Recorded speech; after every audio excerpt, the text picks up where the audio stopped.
Well, a very hot day today and multiple threats with storms. I'll break down what threats to expect and when to expect the most intense heat coming up.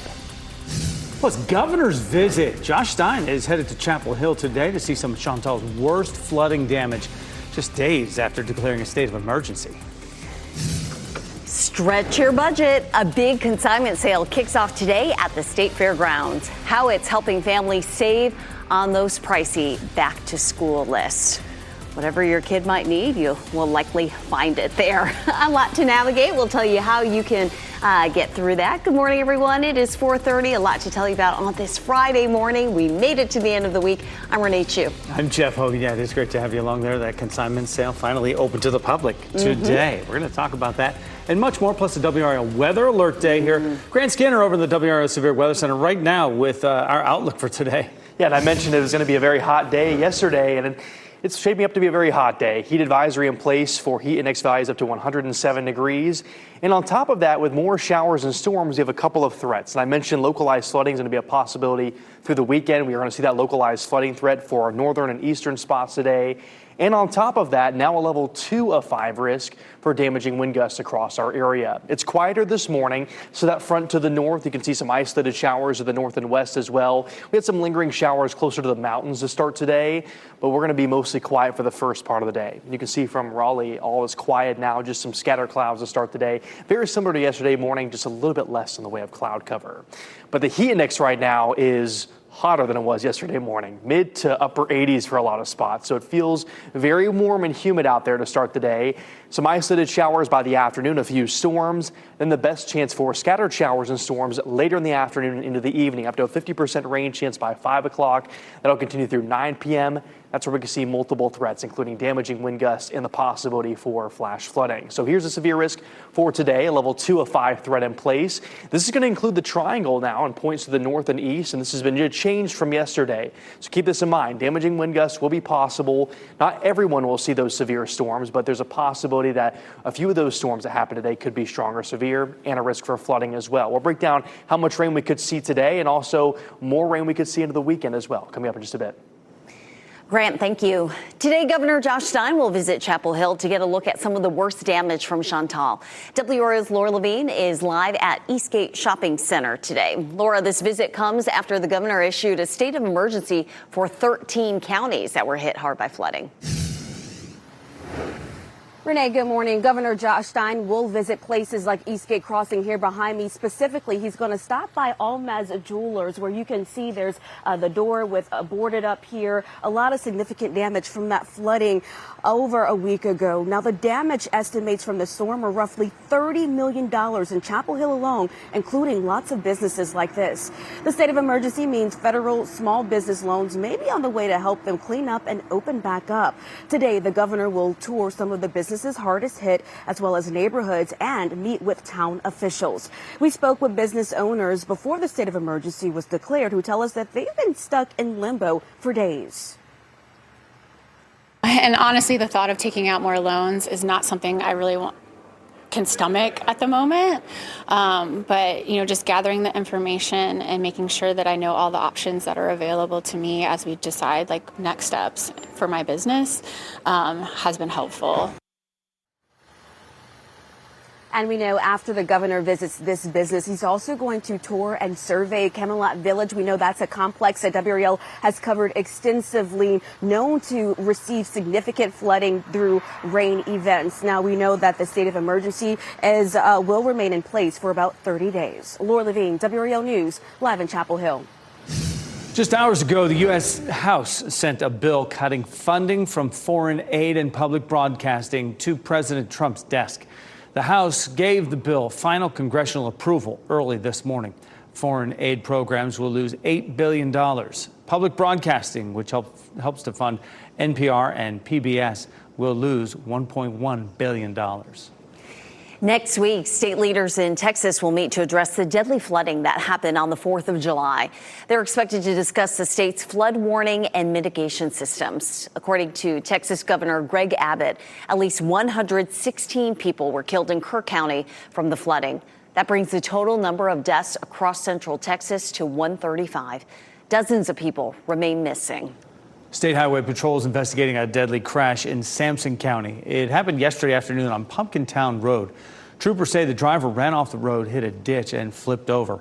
The driver was later identified as 47-year-old John Croyle. He died at the scene. Troopers believe speed was a factor. They did not say if Croyle was impaired at the time of the crash. Today, Attorney General Pam Bondi says she will release grand jury transcripts in the Jeffrey Epstein case. This comes as President Donald Trump is threatening to sue the Wall Street Journal. The legal threat is over an article about a letter the newspaper says Trump wrote to Epstein. The story claims the letter included a sketch of a naked woman and Trump's signature. Trump has denied writing the letter. A report from CNBC finds families spend an average of $570 per child on back-to-school shopping.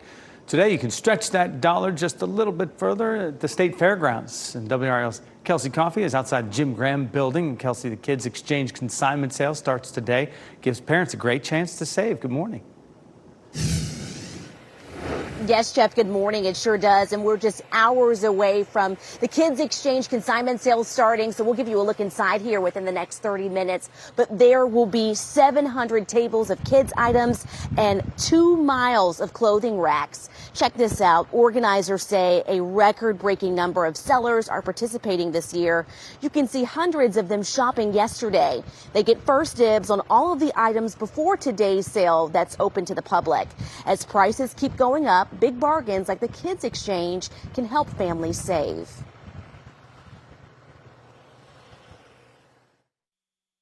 We're anticipating a lot of people needing to be really, really smart with their money and, spending every penny wisely. And so this is a great way to come out and get just items that look new and just spend 25% of what you would otherwise.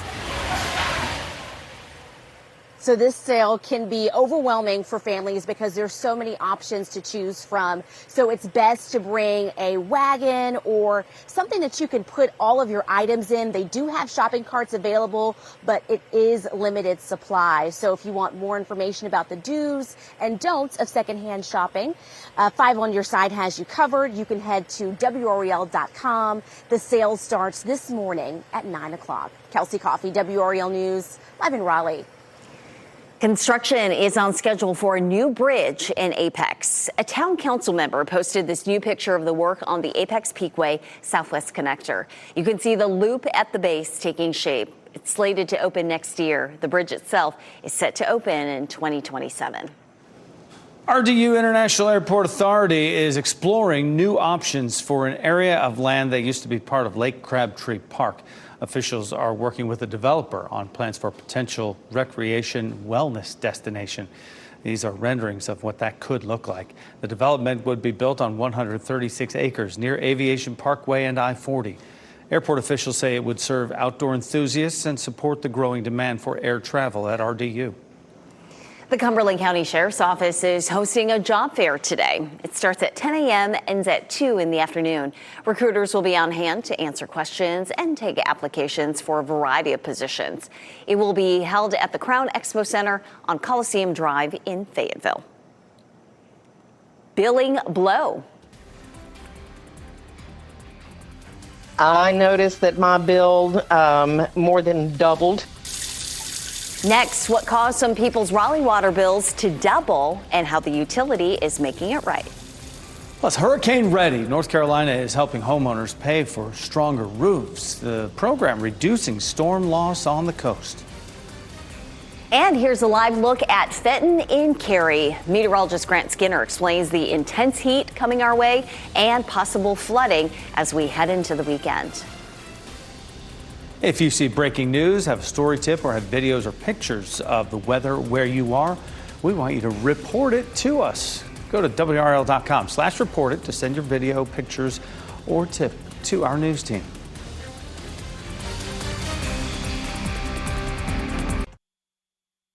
From the WRAL Severe Weather Center, North Carolina's most experienced team of meteorologists. Well, looking from our WRAL studio tower camera, you can see the tower is lit red today. We have a chance for some severe storms and intense heat across our area. Starting warm and humid once again this morning. Temperatures in the mid to upper 70s. Less cloud cover than yesterday, but still some scattered clouds for a few spots, like in Raleigh. It's 81 degrees in Raleigh, and it will continue to warm up throughout the day. Temperatures getting hot by this afternoon, mid to upper 90s. Some spots close to 100 degrees. And of course, with the humidity factored in, feeling even hotter. We'll have more chances for showers and storms into the afternoon, especially into the evening as well. I'll write down those rain chances on future casts and talk more about that flooding threat into the day coming up in just a bit. Thanks, Grant. Raleigh Water's call center is overflowing with questions about higher bills. Dozens of customers saw their bills double this month. That's because paper bills never went out. According to the city, its billing mailer, Professional Mail Services Incorporated, unexpectedly shut down in May. So the bills actually cover 2 months of water use. Kathy Caldwell says her $90 bill went to $204. People need to budget, especially in times like now when everything costs so much more. And apparently that includes water. The city is suspending disconnection for non-payment and late fees for the next several weeks. It's also offering payment plans. We reached out to the billing mailer to ask about the abrupt closure. We have not heard back. The Department of Insurance is expanding a program to protect homes along our coast against storms. People in the southeastern part of North Carolina can now apply for fortified roofs. The insurance department says these roofs can stand up against better, harder, tougher wind and water conditions than other roofs. And an NC State study found homeowners who installed them filed fewer claims during recent storms. The program already exists on the Outer Banks. What we need, in my opinion, is to build resiliency along our coastal counties, and that means fortified roofs on every new building. Strengthen our building codes. We need to be strengthening building codes, not weakening building codes. And the insurance commissioner says installing the roofs helps drop premiums by reducing the risks to the home. The FDA has approved the sale of Juul vapes years after trying to ban them. This means Juul's e-cigarettes and refill cartridges can still be sold. The agency banned the products in 2022, but the ban was almost immediately suspended while a review was underway. The FDA now says Juul products can help adult smokers quit or use less harmful products. TikTok's explosion in popularity means more and more people are doing this, just scrolling away, watching their favorite videos. All those eyeballs may help in emergencies. The next time you log on, you may see an Amber Alert. It happened recently in Raleigh with WRAL's Flynn Snyder learning more about the new partnership. You're used to getting them sent to your phone or aired on TV, but what about on a social media app?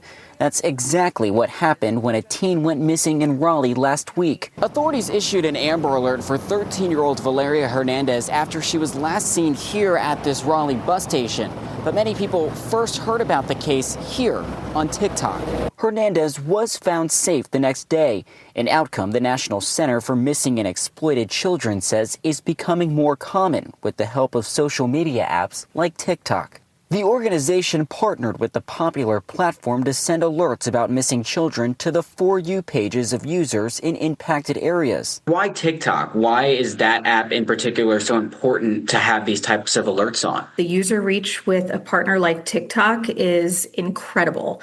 And so putting that information out to users right in their hands where they can see it, they can get more information by clicking a button, and they can call 911. Program Alert Manager Carly Tapp says the center has seen a 91% jump in views of Amber Alert posts on its website since first launching the TikTok partnership. We know that not only are they looking at it, but they're spending the time to understand the information. Tapp says 4 Amber Alerts have been activated in North Carolina since the partnership went nationwide in March. While now it might be social media, who knows what it's going to be in a year, 5 years, 10 years. And we need to keep meeting that method of communication so that we can keep reaching those individuals that are changing lives.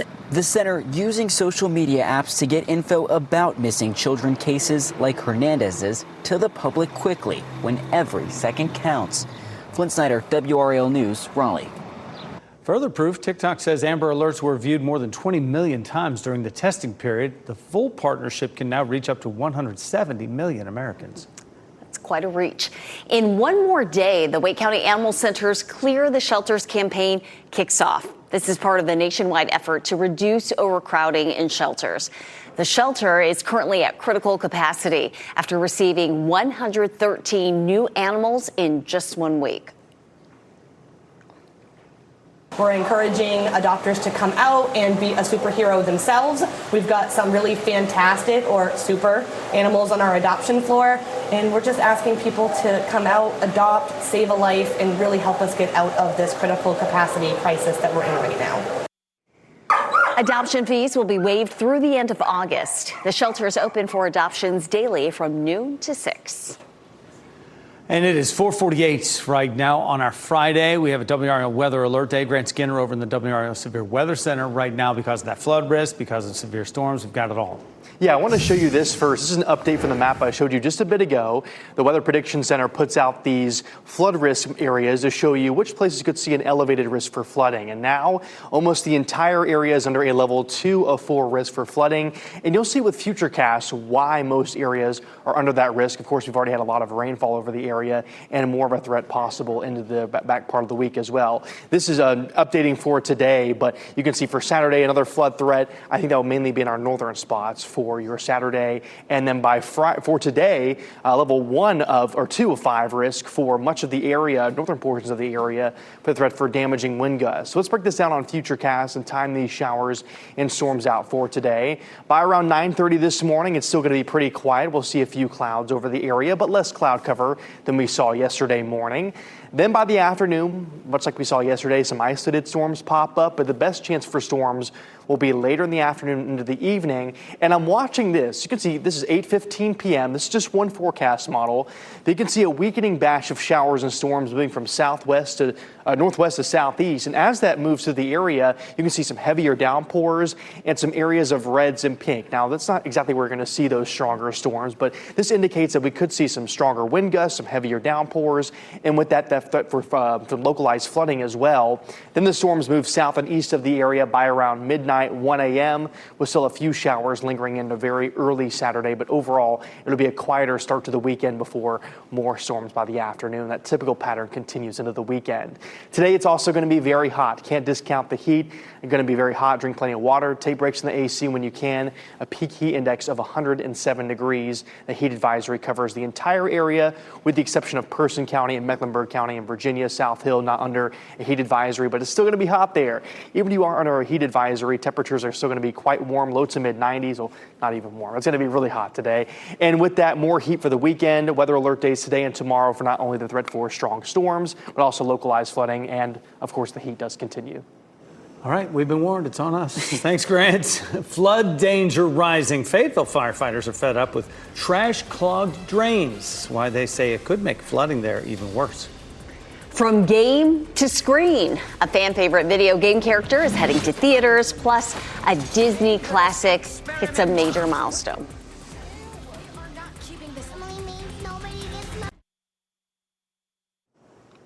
An iconic video game character is coming to the big screen, and Lilo and Stitch hits a major milestone at the box office. David Daniel has today's Hollywood Minute. Where the hell am I? It's called Mortal Kombat. It's a fighting tournament. To the death. Carl Urban is action star Johnny Cage in the first trailer for Mortal Kombat 2, the latest film in the media franchise that began with fight-based video games more than 30 years ago, hits IMAX and other theaters October 24th. We have apprehended a dangerous experiment.